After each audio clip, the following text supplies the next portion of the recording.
Hi mga mare, nakalabas tayo sa lungga. Idaan ko kayo sa Sisilex na magandang panahon. Magandang panahon ngayon, kaya maganda naman dito. Makikita mo ang view, makikita mo ang city. Ayan, sa bungad pa lang tayo.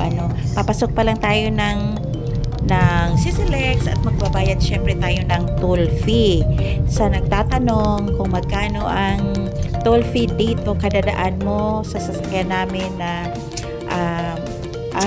Mirage is, alam mo kung magkano, 90. Pagkabalik mo na pa uwi, another 90. Mabilis lang talaga dito, hindi ka lang abutan ng 10 minutes. Siguro pagtawid mo dito sa hindi malakas na takbo, siguro mga nasa 70-80 na takbo. Kung maintain mo yun, hindi ka lang abutan ng 8 minutes or 10 minutes, hindi lang. Basta kami nasa 60, 70, 80, ganun lang, kasi ayaw kong tumakbo ng malakas. Nasa 7 minutes kakatawid na kami doon sa kabila. O diba, ang bilis. Yun ang kabilisan dito pag pumunta ng Cebu City. Yun, alam mo, ang magbabayad ka. Kasi naman magtiis ka sa traffic, Ganito kasi nangyari sa amin. Dapat magsimba kami ng 4:30. Hindi namin lingid sa aming kaalaman na hanggang 3 PM lang pala yung misa, kasi nga diba kahapon is nag-celebrate ng Holy Family ang All Catholic Church, diba? So lahat na simbahan dito sa Lapu-Lapu at saka sa Cordova is nandun lahat sa Santo Niño.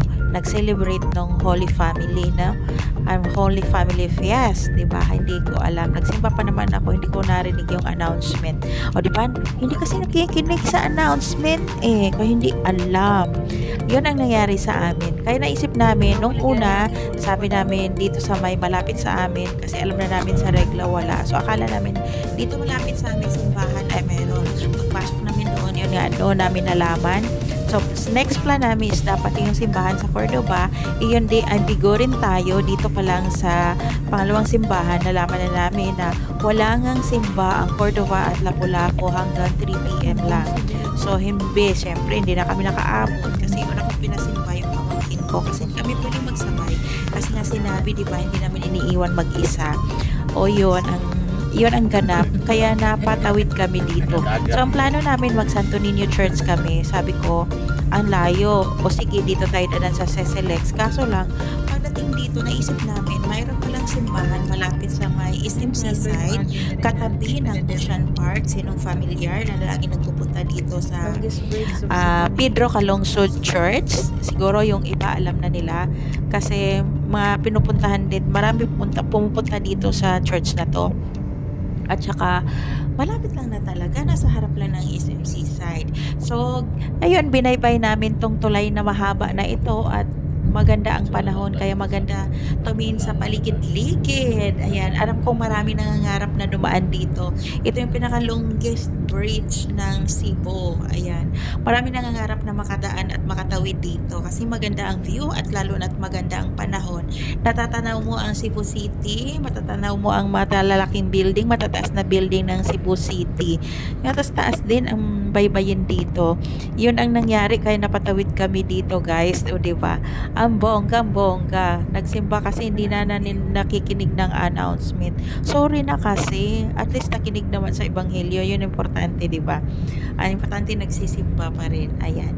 Ay, babatin ko pala ang aking mga followers at saka aking mga subscribers sa aking YouTube channel ng Merry Christmas and Advance Happy New Year, New Year na bukas. Sana ang next na taon natin ang maging matagumpay at lumago ang ating channel, At sa hindi pa naka-follow sa aking page, My Journey, please pa-follow naman ang aking YouTube channel is Tisaito14.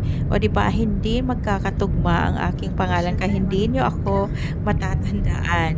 Shoutout sa mga nakatanda sa akin na mga YouTuber, mga small YouTuber. Hindi na tayo mabibigatin, Kahit paano may kilala rin naman tayong mga malaking channel, ano. At ito na, nasa kalagitnaan na kami. Hindi pa kami doon sa pinaka tuktok, ano. Mayroon kang aakyatin kasi dito na maganda yung view, yung umiilaw sa gabi, ano. At ipapakita ko rin sa inyo ang pagdaan natin pauwi kasi alam kong gagabihin na kami dito. At i-share ko rin sa inyo, 'di ba? Oh, kasi yung pinaka tuktok nito, pinakamataas na part kung saan doon lumulusot yung barko sa ilalim, umiilaw po siya ng paiba-iba sa gabi. Yan, malapit-lapit na tayo. At syempre, araw ngayon, hindi siya umiilaw. Ganun lang kasimple, di ba? Kamusta pala ang selebrasyon nyo ng Christmas? Kami naman ay nakaraos naman kahit papano.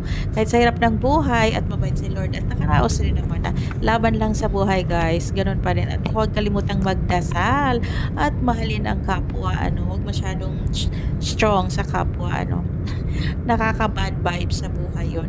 Ano naman yung mapera ka, dami mo namang kagalit, di ba?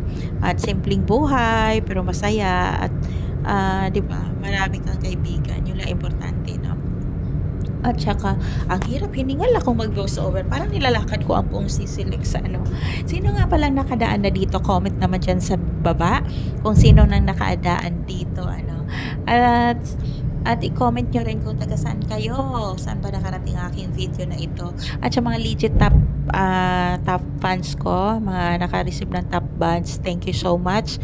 At saka, ang daming at saka, ano, gusto ko magbisaya kaso lang para maintindihan sa lahat. Pinapilit kong magtagalog kahit balabaluktot ang aking dila. At thank you naman at naiintindihan ako ng lahat, o di ba? Kasi kung magbisaya ako, hindi makakatindi yung mga Tagalog, di ba? Ay magtagbis na lang Tagalog, Bisaya, o di ba? Shout out sa mga Bisaya, o di ba? Ganon, ang mga Bisaya ay shout out. At syempre sa mga Tagalog, kasi nagtatagalog tayo. Ayan, nandito na tayo sa ito yung pinakataas na part ng bridge. Yung nasa gitna, yung mataas na yan yung umiilaw sa gabi. Umiilaw ng iba-iba. Pag dumaan ka dito, pag nakabarko ka, naka-pastcraft ka, ay, lumalabas talaga ang matao dahil nagsi-selfie dyan kasi maganda ang background dyan sa ilalim pag dumaan ka dito sa bridge na to. Kaya pag naka-pastcraft ka, nakabarko ka, pag dumaan ka dito na bridge, pag nagsibo ka, ay, wag mong palagpasin, dahil mag-selfie ka na rin, ano? Mayroon akong upload na nito nung nag-selfie ako sa pastcraft, pero malayo na yon, halong Katinpano. At para talagang sabihin na nakalusot kayo dito sa Sisilex. At ito na yon, patawid na tayo ng Cebu City. Pagkababa niyan, Cebu City na, ayan, at nandyan yung SMC side. At dyan, maganda rin dyan. Yun yung pinakalaking SM dito sa Cebu, yung SMC side na pabilog siya. At dyan, malapit yung church na pupuntahan namin. Kasi ang gusto ng husband ko, doon kana kami sa Santo Niño. Pero parang nalalayuan ako. Pero actually, pag sa kabilang kalye lang yon, dito sa baba ay magsa Santo Niño na rin. Pero mas prefer ko kasi hindi pa ako nakapunta dito sa simbahan ni San Pedro Calungsod, kaya mas prepare ko na dito kami ang plan namin, ano. Alam ng anak ko, kaya iikot lang daw kami ng SMC side, nandoon na, o di ba? Mabilis lang. At syempre mamaya tatawid kami ng SM para tingnan natin kung makapasyal pa, ano. Ganun lang. Sayang hindi namin na sinabi pala ay makakapasok sa SM kasi nga di ba hangin nga kung saan kami magsimba. Kaya ayan, hindi namin nadala kasi kung alam lang namin na dito kami mapasimba, dinala na namin sinabi kasi sinabi makapasok naman sa SM, di ba? Yung mataas na yan sa right side ko is yan na yung SMC side, at sa left side na yun, yung mataas na building na yun yung New Star na casino dito na magaganda dyan, mga mamahalin dyan. Diyos ko, hindi pa ako nakapasyal dyan pero nakapunta ako doon nung ilan hopping kami, in-invite ako ng birthday, pero hindi ako pumasok doon sa mall kasi nga, di ba, ay mamaya nakatalisod pa ako doon ng mga mamahalin, wala akong ibabayad dahil ayan, malapit na kami dito sa SMC side at nag-aalangan pa kami kung didiretso. Sabi ko sa asawa ko, ikaw ang driver, kaya madala ng monobila, so ikaw ang masunod. Kung magra-right kami, mayroon din naman doon sa kabila na maka left turn kami para makaikot kami dyan sa SM na yan. Malaki din yan guys, malaki, super laki. May hilo ka rin kung magpasyal ka dyan. Kaso lang, bihira lang kami dyan kasi nga aksaya sa 200 tuwing punta namin dyan kasi one way 90 plus 90 o di 180 o di ba tama ba ang mathematics ko? Bogits ako sa mathematics. Kayo na ngang mag-math, bahala kayo dyan. Basta yun ang babayaran mo sa sa toll fee, pero depende sa sakyan ha. Alam mo guys, nakakahingal mag voice over. Guys, Sunday ngayon, kaya ganyan kaluwag. Pero sa ibang araw, alam nyo, hindi mahulugan ng karayom dyan. Siksikan, At naghahanap na kami ng saan kami mag-left turn. O, diba? Malapit na tayo. Sana makaabot tayo at sana may misa. Kasi kung walang misa dyan at sasabihin din yung mga pare ay nandun sa Santo Niño, walang choice. Pupunta talaga kami ng Santo Niño. Pero mas malapit na rin naman dito. Kaya madali na lang. O, diba? Napag-isip-isipan namin na go talaga kasi nakaprogram na magsisimba kami dahil Sunday. Diba? Dito kami magle-left turn kasi para sure na walang hulihan. May nanghuhuli dito kaya huwag kayong basta-basta mag-U-turn dito.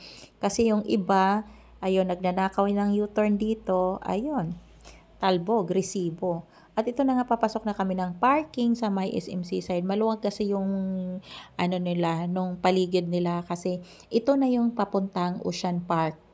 At nandito din sa tabi ng Ocean Park yung simbahan ni San Pedro Calungsod. Yung iba guys, yung mga ibang sikat, dito nagpapakasal kasi hindi crowded dito, malalayo sa mga tao. Usually nagsisimba dito yung mga sasakyan kasi malayo nga siya sa mga jeep, ganyan. Kaya yung ibang nagpapakasal yung mga sikat dito kasi hindi ganong natatao. Hindi ganong nasisilip ba ng mga public, mga tao ba. Kaya ayan, nandito na kami, dumating na kami. At dito sa paligid guys, alam nyo, ayan ang matanaw mo, ang hangin, ang sarap ng pakiramdam. At saka yan yung may nag-archery dyan. Ano tamang pronunciation? Basta yun na yun, bahala kayo sa buhay nyo kung anong gusto nyo. At saka yung pula na yan, sabi ng anak ko, circus daw yan, na taga ibang bansa. Sabi niya, manood daw kami. O Diyos ko, day, kamahal naman din ang bayad. Yung bubunga na lang ang tanawin natin. Ayan guys, tamang-tama pagdating namin, palabas naman yung simba.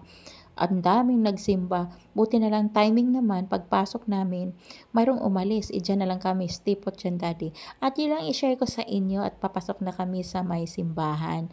Pala guys, ay masarado talaga siya. Air condition siya sa loob. At saka talagang sarado yung mga pinto pagka magsimba na.